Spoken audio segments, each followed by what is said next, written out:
আসছিল যে একটু লেট হয়ে যাচ্ছে, একটা নিবেদনও ছিল, সেটাও খুব ভাইটাল।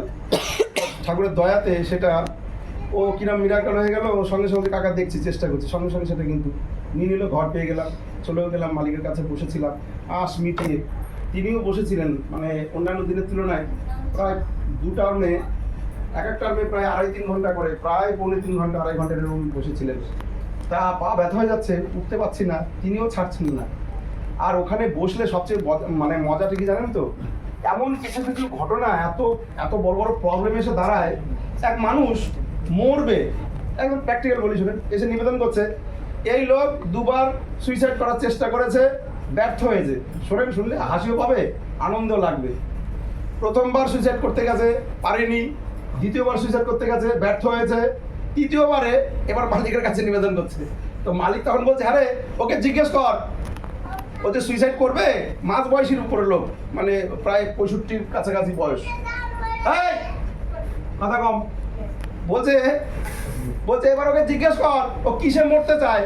আমার এখানে পেট্রোলও আছে, দড়ি দিলে চলে যাবে, আবার দড়িও আছে, জ্বলানোর ব্যবস্থাও আছে, আর একটা কি বলছে, ইঁদুর মরার বিষও আছে, কেউ মরতে পারবে। ওকে জিজ্ঞেস কর ও কিভাবে মরতে চায়। আপনার হাসছেন তো, বিশ্বাস করেন যে ওই করুণ অবস্থায় পৌঁছে গেছে মানুষ। তো দেখেন, মরে গিয়েও কিন্তু মানুষ বাঁচতে চায়, মরতে কেউ চায় না কিন্তু, দেখেন মরে কেন, মানে মরে গিয়েও একটু শান্তি যাতে পায়, মানে বাঁচতে পারে আর কি, মানে ওটাও বাঁচা। মরতে কেউ চায় না, সবাই আমরা চাই বাঁচতে। কিন্তু বাঁচতে গেলে তিনি যে সুন্দরভাবে বললেন, বলার পর ওই লোক তো মানে সবাই হাসি মস্কর, অনেকক্ষণ তো অনেক গুরুগম্ভীর কথা হয়েছে। এরপর ওই লোকে নিয়ে অনেকক্ষণ হাসি ঠাট্টা হলো, কিন্তু তিনি তো মালিক। আমরা তাকে দেখি রক্ত মাংসে বসে আছেন, ওই সামান্য একটা ধুতি আর পাঞ্জাবি গায়ে, কিন্তু তিনি যে এই ঠাকুরই ওই ঠাকুর বসে আছেন, এটা কিন্তু কোনো ভুল নাই। এই ফটোর ঠাকুরই ওইখানে বসে আছেন। এখন ঘটনা হচ্ছে তিনি 5 পুরুষ লীলা করছেন। এরপর কি হলো শুনবেন। আমরা ভাবি যে ঠাকুর বাড়ি তারা মানে খুব সুখে আছে, খুব শান্তিতে আছে, মোটেই না। এই যে দীক্ষা সস্তানের দিবস গেল, তো সারা দুনিয়ার মানুষ এসছে। 4 দিন আগে থেকে নাম লেখাতে হচ্ছিল, তাদের আবার আলাদা করে সিরিয়াল নাম্বার দিয়েছে, মানে দেয়ালে চিটিয়ে দিয়েছে সিরিয়াল নাম্বার। মানে কত লোক তাহলে ভাবেন, এবার গোটা পৃথিবীর মানুষ এসছে। তো দীক্ষা সস্তানিত হলো। এবার আবার কিছু মানুষ এসছে টাইমিং এ এসে পৌঁছাতে পারেনি, সেটাও নিবেদন করছে যে আগে আমার ছেলে চাইছে পূজনীয় অবিন দাদার কাছে দীক্ষা নিতে। তো দেখেন মালিক কি সুন্দর উত্তর দিচ্ছে, বলছে শোন, আমি অবিন কেন, অবিনের বাবাও দীক্ষা দিতে পারবে না। কেন? একবার এক্সপ্রেস ট্রেন ছেড়ে দিলে তারপরে কেউ আর উঠতে পারে না, যদি উঠতে পারে বল, তাহলে অবিন দীক্ষা দেবে আবার।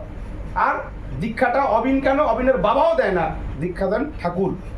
তাই ওদের বল যে যদি দীক্ষা নিতে চায়, আবার যদি কোনোদিন দিনক্ষণ ঠিক হয় তখন, কেন আগের থেকে তো জানিয়ে দেওয়া হয়েছে, এটা তোমরা আসোনি কেন, সুযোগটা নাওনি কেন।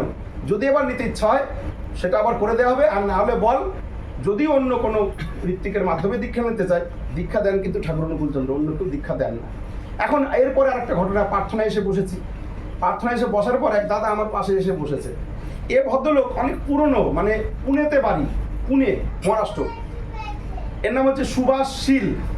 এখন উনি আমাকে জিজ্ঞেস করছে, আমাদের ঠাকুর বাংলোতে ওই কোণে যে পাকুর গাছটা আছে না, অসত্য গাছটা কোণে, ওইখানে আমি বসে আছি বেদির উপরে, উনি এসেছেন। এখন বলছে এটা কি গাছ, নাম করছিলাম, একটু কেমন যেন লাগছিল।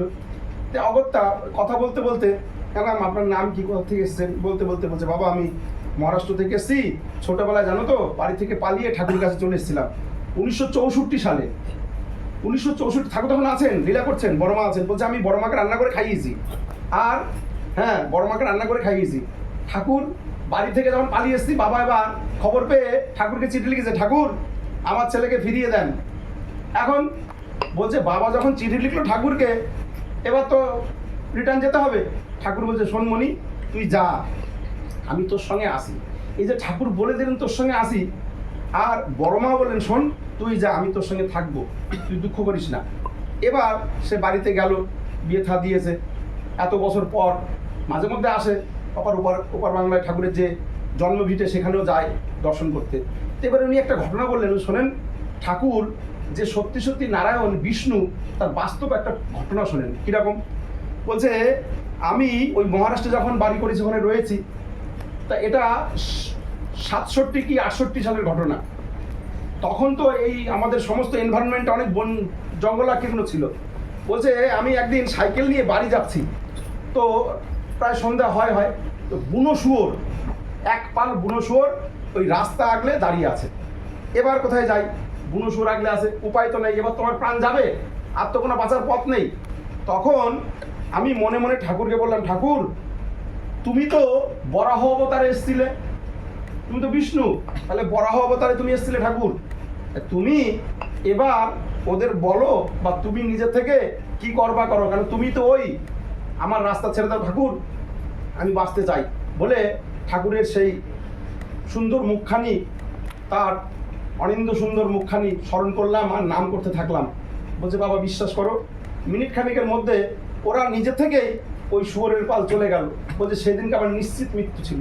তাহলে ঠাকুর যে বরাহ অবতারে ছিলেন তার বাস্তব প্রমাণ এখানে। আর ঠাকুর তো বলেছেন তুই মনি যা, আমি তোর সঙ্গেই থাকবো। তাহলে বুঝতে পারছেন তো, আজকে এই যে বাড়িতে সৎসঙ্গ হচ্ছে, একটু আগে আমি সৎসঙ্গে যখন আসছিলাম, আমাদের হরিকৃষ্ণদা, ওনার সঙ্গে রাস্তায় দেখা, তো দেখার পর আমি বললাম আরে যার বাড়িতে সৎসঙ্গ সেই মালিক এখানে, উনি ধর্মরিয়ে এলেন কাছে। এখন এই যে বাড়িতে আমরা সৎসঙ্গ করছি, এর যে করুণ পরিস্থিতি আমরা সবাই অল্প বিস্তর জানি। এবং আজকেও দাদা বলছেন দাদা সত্যি খুব ভালো আছি গো, তা অনেকদিন তো হয়ে গেল বছর খানেক, এবার ঠাকুর বাড়িতে গিয়ে মালিককে বলবো যে এবার কি করবো, আমরা সেটা খুব ভালো হবে, মালিককে নিবেদন করলেই সবচেয়ে সুন্দর হবে। বলে দাদা ভালো আছি, শান্তিতে আছি, সুখে আছি। তাহলে যে বাড়িতে সৎসঙ্গ করতে এসে আমরা প্রথম যখন করে গিয়েছিলাম, আর আজকের দিনগুলো ভাবেন, তিনি যদি সত্যিই মালিক না হবেন, তিনি সবটা যদি না দেখবেন, তাহলে এ কি যাকে তাকে দিয়ে ওই কাজ করানো যায়? একদিন তো হলো না। তা তিনি যেদিন থেকে বললেন, যেদিন থেকে করা শুরু হলো, তারপর থেকে আস্তে আস্তে কিন্তু এই যে এনভায়রনমেন্টটা পরিবর্তন হয়ে গেল। তাহলে এই অদ্যাবধি লীলা করে সেই করে রায় কোনো ভাগ্যবানে দেখিবারে পায়। দেখেন